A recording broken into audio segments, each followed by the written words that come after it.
भेड़ पालन एक बहुउद्देशीय व्यवसाय का रूप धारण कर चुका है।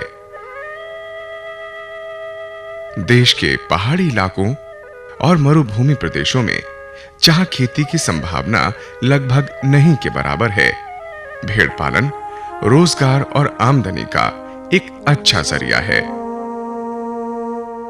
भेड़ों से न केवल ऊन बल्कि मांस, दूध जैसे अन्य कीमती उत्पाद भी प्राप्त होते हैं। भारत में लगभग 5 करोड़ 80 लाख भेड़ें पाली जाती हैं और इससे संबंधित कारोबार से लगभग 50 लाख परिवार जुड़े हुए हैं। देश में प्रतिवर्ष 5 लाख क्विंटल ऊन का उत्पादन होता है, जिससे हमारे उद्योग की मात्र आधी आवश्यकता की ही पूर्ति होती है। कम उत्पादन के कारण लगभग उतनी ही ऊन का विदेशों से आयात करना पड़ता है। भेड़ों से प्राप्त ऊन का उपयोग मुख्यतः गलीचा, कंबल, शॉल, नमदा एवं ऊनी वस्त्रों के निर्माण में होता है। गुणवत्ता के दृष्टिकोण से ऊन को 3 श्रेणियों में बांटा गया है: बारीक यानी महीन ऊन, गलीचा ऊन और मोटी ऊन। ये ऊन भेड़ों की अलग-अलग नस्लों से प्राप्त की जाती है। देश के विभिन्न भागों में पाली जाने वाली नस्लों जैसे भारत मेरिनो, कश्मीर मेरिनो, गद्दी सिंथेटिक, नीलगिरी सिंथेटिक से वस्त्र निर्माण के लिए बारीक ऊन प्राप्त होती है, जबकि आविकालीन, चोकला, मगरा, नाली, पूगल, मारवाड़ी, जैसलमेरी, पाटनवाड़ी, मुजफ्फरनगरी आदि नस्लों से गलीचा निर्माण हेतु ऊन प्राप्त होती है। उच्च गुणवत्ता की ऊन प्राप्त करने के लिए यह जरूरी है कि भेड़ों में उचित प्रजनन, स्वास्थ्य, आवास व आहार प्रबंध किया जाए। भेड़ पालन हेतु नस्ल का चुनाव वहां की जलवायु के अनुरूप ही करना चाहिए। प्रतिवर्ष प्रजनन हेतु उत्तम नर व मादा का चुनाव करना चाहिए, जिससे कि रेवड़ का उत्पादन स्तर बढ़ाया जा सके।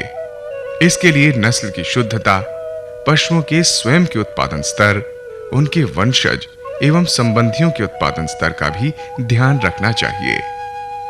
रेवड़ का उत्पादन स्तर बनाए रखने के लिए प्रतिवर्ष लगभग 15 से 20% बूढ़ी, कम उत्पादन वाली भेड़ों को निकालकर नई भेड़ों को शामिल करना चाहिए। मेढ़े का चुनाव करते समय यह ध्यान रखना चाहिए कि मेढ़ा नस्ल के अनुरूप हो। मेढ़े के अंडकोश बड़े, मुलायम व लचीले हों। प्रजनन योग्य मेढ़े की उम्र 1.5 वर्ष या 2 दांत वाला होना चाहिए। रेवड़ में नर व मादा 1 व 35 के अनुपात में हो। रेवड़ में एक ही मेढ़े का प्रयोग 2 वर्ष से अधिक नहीं करें। मेढ़ा कामुक होना चाहिए व 2 वर्ष के बाद अन्य भेड़ पालक से मेढ़ा बदल लेना चाहिए, जिससे अंतः प्रजनन न हो।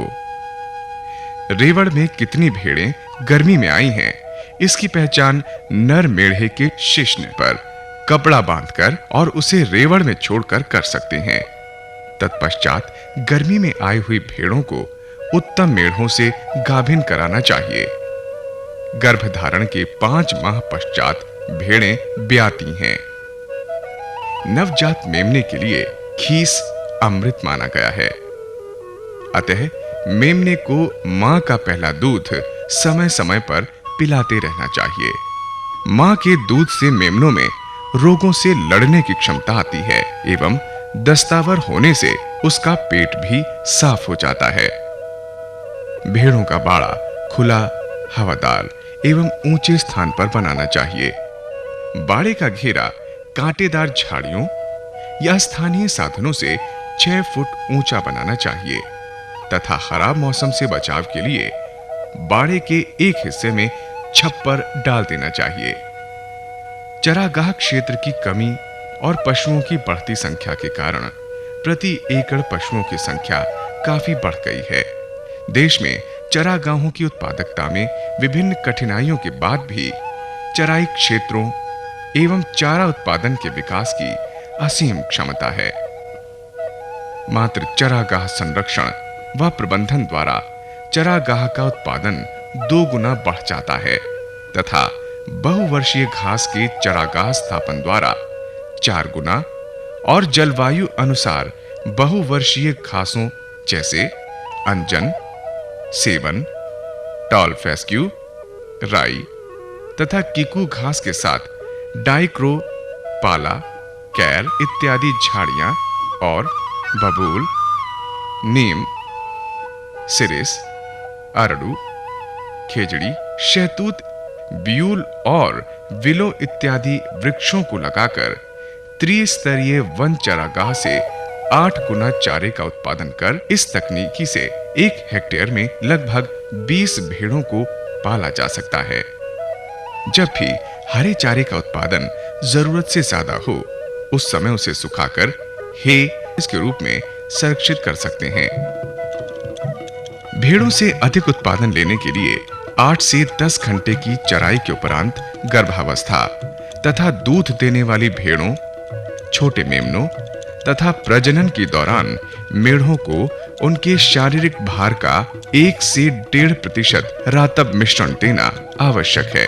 केवल चरागाहों पर ही निर्भर भेड़ों को नमक तथा खनिज लवण का मिश्रण देना आवश्यक है। इसके लिए खनिज लवण की ईंटें बाड़े में रखी जानी चाहिए, जिसे भेड़ें इच्छानुसार चाटती रहें। अकाल के समय पशुओं की पोषक तत्वों की आवश्यकता को पूरा करने के लिए चारा तथा दाना मिश्रित संपूर्ण आहार युक्त ईंटों को खिलाना कारगर सिद्ध हुआ है।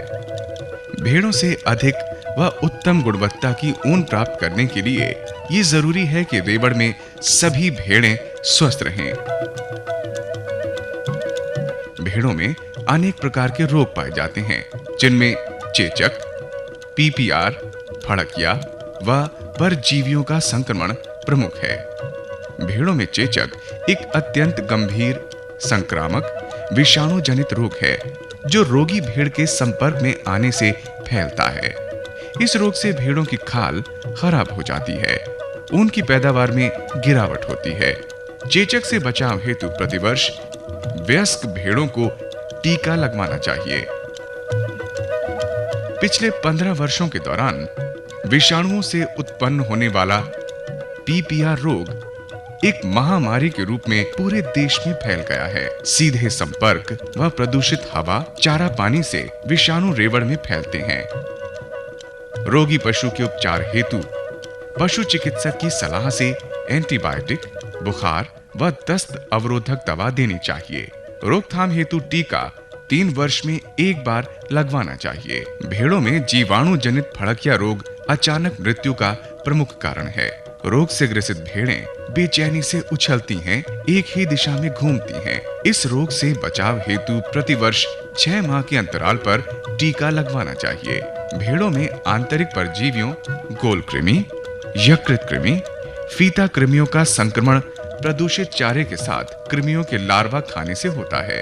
रोगी भेड़ में गल सूजा, खून की कमी, कमजोरी, मिट्टी खाना प्रमुख लक्षण है। अंतः कृमियों से बचाव हेतु वर्ष में 1 बार मानसून के दौरान अंतः कृमि नाश दवा देनी चाहिए। मानसून अधिक समय तक रहने पर अक्टूबर-नवंबर माह में मेघनी की जांच के आधार पर दवा की दूसरी खुराक देनी चाहिए। भेड़ों में कई प्रकार के बाह्य परजीवियों, जुएं, चीचड़े, बरूथियों का संक्रमण भी होता है। इनसे बचाव हेतु भेड़ों को ऊन काटने के 15 दिन पश्चात कीटनाशक दवा के पानी से नहलाना चाहिए। अन्य बीमारियों जैसे नीलरसना, जाड़िया, खुर व मुंह पका, निमोनिया का पशु चिकित्सक की सलाह अनुसार इलाज करवाना चाहिए। ऊन की कटाई वर्ष में 2 बार मार्च व सितंबर माह में करनी चाहिए। ऊन काटने से पूर्व भेड़ को तालाब पर ले जाकर अच्छी तरह से नहलाना चाहिए। ऊन की कटाई करते समय यह ध्यान रखना आवश्यक है कि ऊन की कटाई का स्थान साफ हो, भेड़ पूर्णतः सूखी हो। कटाई के दौरान भेड़ को घाव नहीं लगें व उनमें दोहरे कट नहीं लगने चाहिए। ऊन कल्पन के दौरान प्राप्त ऊन का प्रारंभिक वर्गीकरण साथ-साथ करना चाहिए ताकि ऊन का उचित मूल्य मिल सके। ऊन का वर्गीकरण करते समय यह ध्यान रखना चाहिए कि अलग-अलग प्रकार की ऊन निर्धारित श्रेणी में रखी जाए। कटाई की प्रक्रिया के पश्चात ऊन को मंडियों तक पहुंचाया जाता है। मंडियों से ऊन कारखाने में लाकर प्रोसेस कर धागा बनाया जाता है और इसके विभिन्न उत्पाद गलीचे इत्यादि बनाए जाते हैं। बारीक ऊन से कुटीर उद्योग के तहत शॉल बनाए जाते हैं। जम्मू कश्मीर व हिमाचल प्रदेश के शॉल को इस श्रेणी में बेहतर माना गया है। कुटीर उद्योगों के तहत उत्पादित वस्तुओं की घरेलू बाजार के साथ विदेशी बाजार में भी अच्छी खासी मांग है। मोटी ऊन का उपयोग मुख्यतः कुटीर उद्योग में किया जाता है। ऊन के बढ़ते उपयोग से भारत में भेड़ पालन की बेहतर संभावनाओं का तेजी से विकास हो रहा है और इसी से उम्मीद की जा रही है कि आने वाले वर्षों में कच्चे ऊन के मामले में हम आत्मनिर्भर हो जाएंगे। कुछ भेड़ पालक जो भेड़ पालन की उन्नत तकनीक से जुड़े हुए हैं, वे अपने अनुभव बताते हुए कहते हैं, आयोजन की तरफ से जो है हमारे गांव को गोद लिया गया है। समय समय पर जो है अच्छी चारागाह की सलाह दी जाती है, हर अच्छा चारा खिलाने के बारे में बताई जाती है, वो हम खिलाते हैं, हमें फ़ायदा होता है। इनकी तरफ से बार बार जो है भेड़ों को दवाई पिलानी है, इनके टीके लगाने हैं, उससे हमारा जानवर स्वस्थ रहते हैं और समय समय कोई बीमारी नहीं आती है। दूसरी, अच्छी नस्ल के बारे में ये लोग हमको राय देते हैं। जरूरत है भेड़ पालन के लिए अधिक से अधिक जानकारी दी जाए, जिससे ज्यादा लोग इस लाभदायक पेशे से जुड़ जाएं और खुद को व देश को ऊन उत्पादन के श्रेष्ठतम आयाम से परिचित कराएं। उन्नत तकनीक अपनाने से रेवड़ मृत्यु दर में कमी आएगी और भेड़ों के उत्पादन स्तर में बढ़ोतरी होगी। इसके साथ साथ भेड़ पालन के सर्वांगीण विकास एवं व्यवसाय प्रबंधन से हम अपने देश के मुद्रा कोष को सुदृढ़ कर सकेंगे। यही हमारा संकल्प है, यही हमारा प्रयास है। अधिक जानकारी के लिए संपर्क करें निदेशक, केंद्रीय भेड़ एवं ऊन अनुसंधान संस्थान, अविका नगर, वाया जयपुर, राजस्थान। दूरभाष 01437 225 212।